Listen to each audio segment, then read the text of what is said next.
भारत में एक अनोखा कार्यक्रम करवाया गया जिसमें प्रथम पुरस्कार था 2 करोड़ रुपए। जिन चिकित्सकों ने 2000 से ज़्यादा कैंसर रोगियों को ठीक किया उनको 2 करोड़ रुपए, जिन्होंने 1000 से ज़्यादा रोगियों को ठीक किया उनको 1 करोड़ रुपए और जिन्होंने 100 से ज़्यादा रोगियों को ठीक किया उनको 1 लाख रुपए का पुरस्कार। यह अनोखा कार्यक्रम पूरे भारत के लिए एक बड़ी मिसाल बना जो जर्मनी के प्रियदर्शन शर्मा जी के नेतृत्व में आयोजित किया गया। और इस कार्यक्रम में देश भर के सभी चिकित्सकों को विधिवत निमंत्रण भेजे गए, जिनमें से 300 से अधिक चिकित्सकों ने भाग लिया। और सारी ये निकल के आया कि भारत में कोई भी ऐसा चिकित्सक नहीं है जिन्होंने 1000 से ज़्यादा रोगी ठीक किए हों। इसमें प्रथम स्थान पर रहा गुरुकुल महेंद्रगढ़ पाली, जिन्होंने 1082 रोगियों को ठीक किया।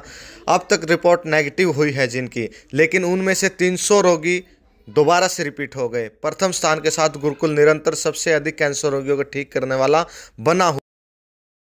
आज राजीव दीक्षित गुरुकुल पाली पर एक बहुत बड़ा कार्यक्रम, जो कैंसर योद्धा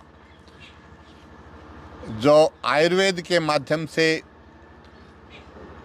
जिन्होंने इस बीमारी पर विजय प्राप्त की, उनका एक सम्मेलन हुआ और उसमें seed foundation, Prithviraj foundation, Priyadarshan ji के सहयोग से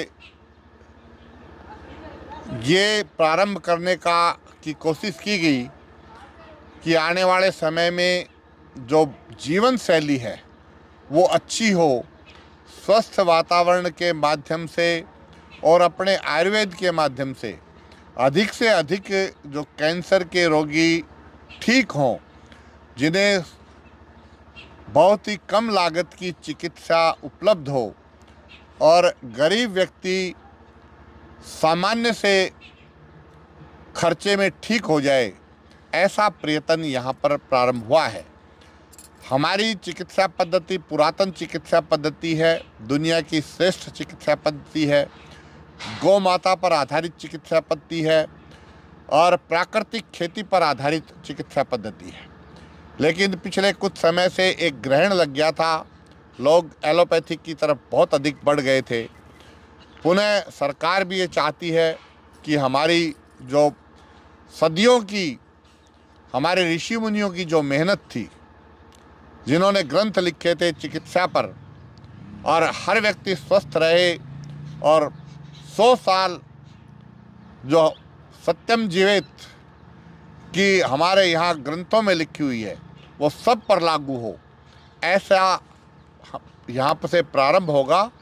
और जो कैंसर के रोगी इस समय देश में बढ़ रहे हैं, उसको किस प्रकार से इस महामारी को रोका जाए, ऐसा प्रयत्न करने का अभी शुभारंभ हुआ है और जल्दी ही अच्छी बुलंदियों पर जाएंगे। हरिद्वार में भी एक इस प्रकार का रिसर्च सेंटर बनाने की योजना शुरू हो गई है और इस गांव की धरती से ये आवाज़ विश्व में के हर कोने में जाएगी और जो कैंसर की महामारी से ग्रस्त है वो भारतीय जीवन पद्धति जी करके ठीक होंगे, ऐसा प्रयत्न है। जी प्रियदर्शन जी, आपकी संस्था कैंसर को दूर करने के लिए किस प्रकार के सहयोग कर रही है और आज का कार्यक्रम को लेकर क्या कहें?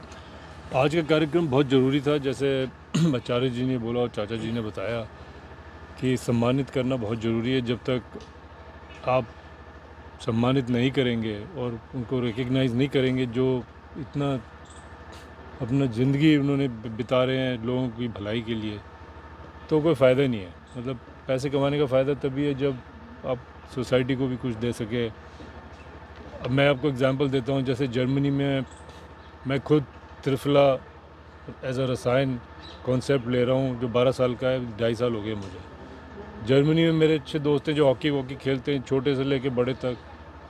त्रिफला खिला रहा हूँ, सबके डाइजेशन में प्रॉब्लम थी, अभी वो त्रिफला एज अ रसायन मेरे साथ खा रहे हैं। मेरे पास व्हाट्सएप ग्रुप है उनका। एक लड़का था 24 साल का, उसका नाम था लुकस, वहाँ पे हमारी कंपनी में काम करता है। एनर्जी ड्रिंक पी के 18 साल से 21 साल तक उसकी आंतड़ियाँ बैठ चुकी थी, कोई डाइजेशन नहीं हो रहा था, वेट कम हो गया सब उसका। उसको लगाया हमने त्रिफला पे। आचार्य जी से भी बात हुई थी, त्रिफला रसायन की जैसे। आज की डेट में उसने डॉक्टर के पास जाना बंद कर दिया है और वो त्रिफला के नाम पे भक्त हो गया। तो आप खुद ही सोच लीजिए क्या। प्लस और भी हैं, किसी एक को ऑटो इम्यून डिसऑर्डर था, मेरे जो हॉकी खेलते मेरे साथ, उनको कॉम्बिनेशन दिया था आचार्य जी के सहयोग से और होम्योपैथी का। आज की डेट में, और ऑटो इम्यून डिसऑर्डर का कोई सोल्यूशन नहीं है, सिर्फ स्टेरॉइड्स लोगे। आज की डेट में उनका ऑटो इम्यून डिसऑर्डर ख़त्म हो गया। मतलब उनका जो अपना डॉक्टर था, फैमिली डॉक्टर मॉडर्न मेडिसिन वाला, वो खुद ही हैरान चल रहा है कि ये कैसे हो गया। तो मेरी कोशिश है कि जहाँ जहाँ मतलब आचार्य जी तो इंडिया में कर ही रहे, मैं भी कोशिश कर रहा हूँ कि जर्मनी में जो जर्मन्स हैं, जिनके जो भी भला कर सकते हैं हम उनकी सेहत वेहत के लिए, तो कोशिश जारी है। तो दर्शकों को आयुर्वेद और एलोपैथ को लेकर क्या कहें? आयुर्वेद अपनी जगह पे है, एलोपैथी अपनी जगह पे है। अब जैसे अगर आपका एक्सीडेंट हो गया तो आपको हॉस्पिटल जाना ही पड़ेगा, उसके बाद आपको ऑल्टरनेटिव मेडिसिन, आयुर्वेद, होम्योपैथी वगैरह ये हेल्प करेंगे। अगर आपको चोट लग गई या हड्डी टूट गई तो आपको एलोपैथी के पास भी जाना पड़ेगा। तो उनका अपना महत्व है और आयुर्वेद का अपना महत्व है। जैसे आचार्य जी भी कहीं जिनको सर्जरी करानी है उनको बोलते हैं कि सर्जरी कराइए, फिर मेडिसिन देते हैं। दोनों का कॉम्बिनेशन तो बहुत ही बढ़िया है।